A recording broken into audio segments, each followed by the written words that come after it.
One of the things I do miss, actually, since moving to digital, is going to the lab and getting my contact sheets back. I mean, it was fantastically exciting. The tendency for people to delete in the moment I find confusing, you know. And I think, you know, the history of image making, a lot of pictures that were not seen to be valuable in their own moment turned out to be very valuable. I had this assignment to work in the Nissan car factory up in Sunderland. It's the biggest car factory in Europe.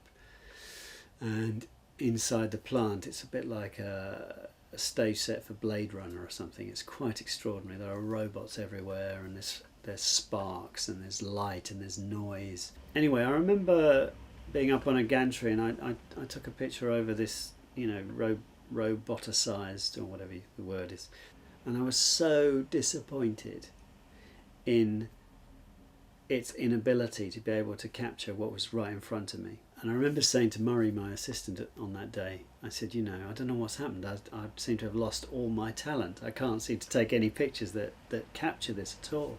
He saw straight away that the difference between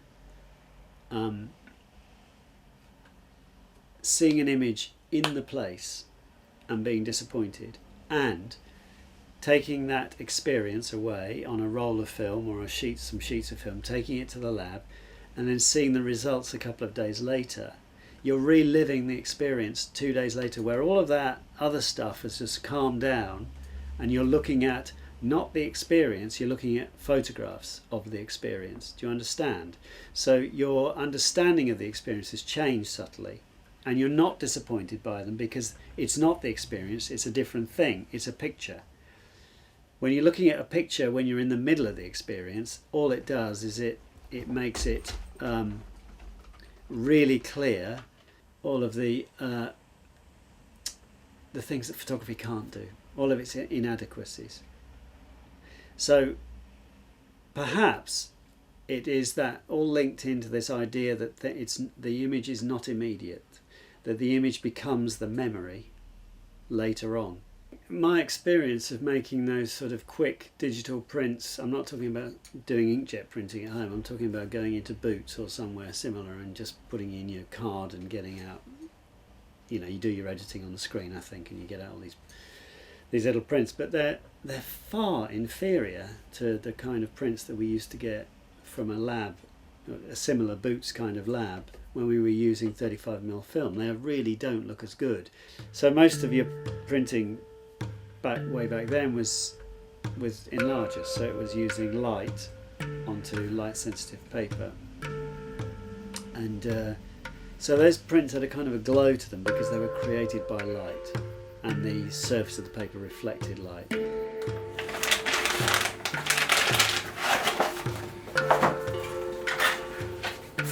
So quite simply, we put paper into the sort of registered space that we've already looked at.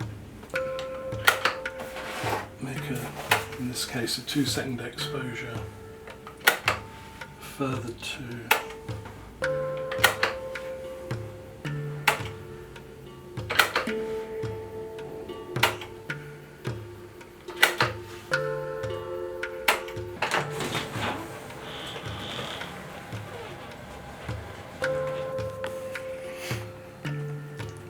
So what we've got here is a very elementary test strip where you can probably see it's darker here than there, very, very pale in this corner.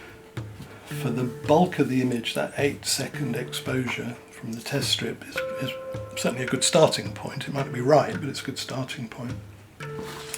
But I know straight away from looking at the test that this area on the side will be too light. So I will add light to make it darker in the enlarger. And this is a guess, and I might be right or wrong. it looks to me like this bottom right hand corner is going to look quite light as well, so I'm going to add 3 seconds into that bottom corner.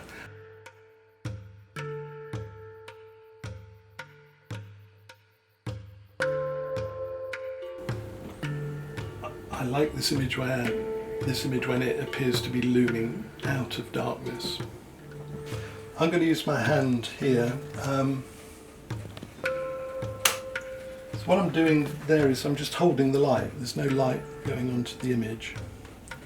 So what a lot of people do is that they seem to think it's water, and that if they don't do it straight away something terrible will happen.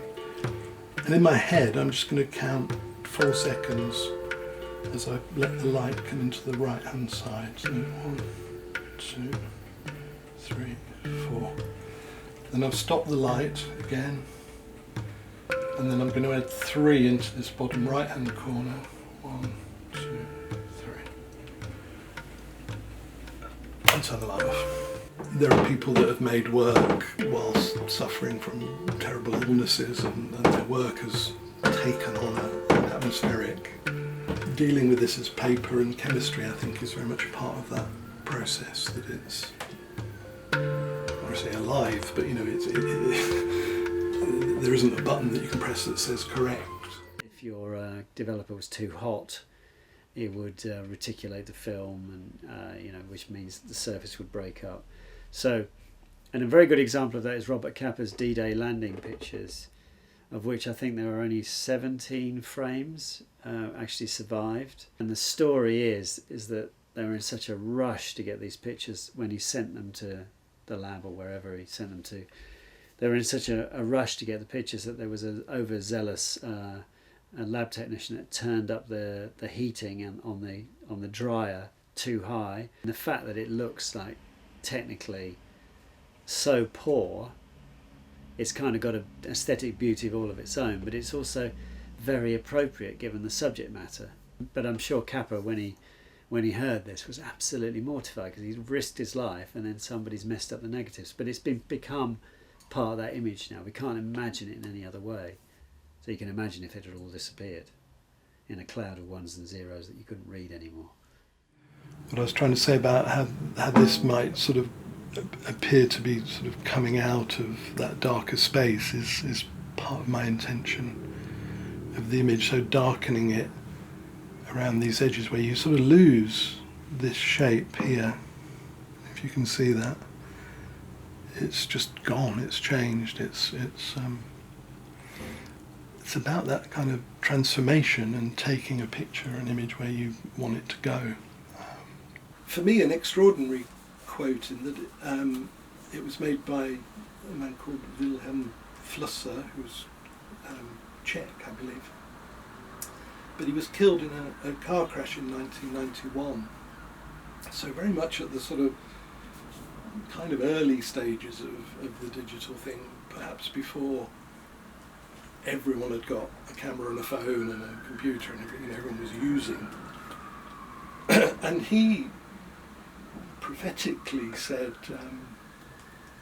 that we would enter a period of, I think his phrase was, endless layers of digital fog. One of the saddest aspects of contemporary photography for me is the demise of the family album, something as simple as that. And I think now people just, they're sharing things on Facebook, they're looking at things on the screen all the time, but we know ultimately how vulnerable those are. And the fact is that on a Retina screen on an iPhone or a new laptop, they look much better. So I think people are they're comparing the look of this little end print that's costing 50p, and they're looking at the seductiveness of the backlit screen, and they're thinking, why am I bothering making prints? And it's costing me money. And they don't really think about the longevity of things just, on a computer hard drive. More photographs are made every day in the digital era than were made in the whole pre-digital period. So that volume is its own phenomenon. A photograph of your great-grandparents is a very precious thing.